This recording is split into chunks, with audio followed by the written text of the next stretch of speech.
It was the vision of that organisation, the Labour Party, that said we need health, we need education.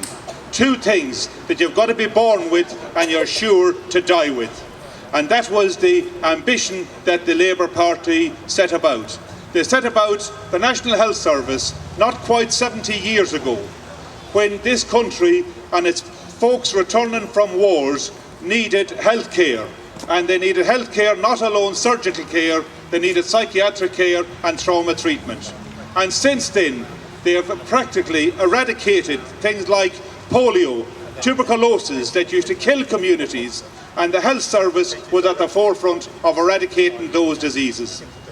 That health service, right the way up until 1980, was funded by the taxpayer. Many of you, or some of you as grey as me, remembers when you paid your electricity bill, you paid your water bill, you paid for your bus, you paid for your train fare. The profits out of that went towards the National Health Service and community care, care of the mentally ill and care of the elderly and the nursing homes that were provided within each county.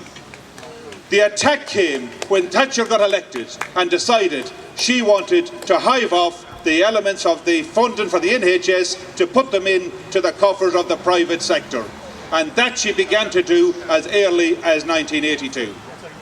Well, we hear about ambulance service today, and we hear about the funding of the health service. It shouldn't be about Poole Hospital or Swanage Hospital. It should be a health service for all and not the profit for the few.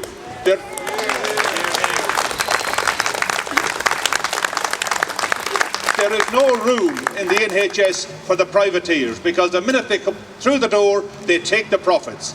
Look across east to Sussex, where the ambulance service is being hived off by the clinical commissioning groups.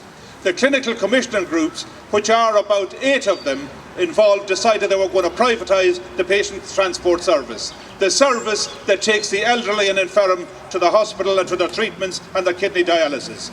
They went bust in the first 3 weeks, owing our members nearly £100,000 in wages.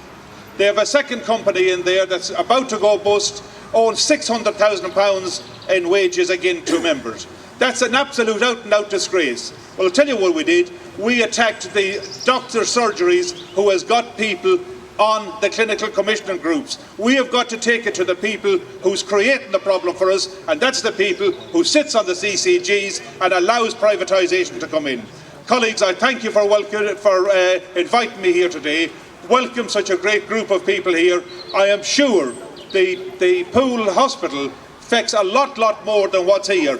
Get out and tell them that they do not know what it's like without a health service. You know, I was born at the time of a health service. I hope to die within the health service. But if this government gets their own way, they'll starve it to death, and they'll starve all of us that goes with it. And I hope the sheriff hasn't got his American cards with him to say if you're ill, you'll have to pay for it. I don't think he has. But you know, we don't want a system like they've got in America. We don't want a system like they've got in Ireland, where you pay for your appointments, you pay for your medicine, you pay for your treatment, and if not, you're bandaged up and you're on your way. Colleagues, thank you very much, and good luck to the organisers of this, and thank you very much.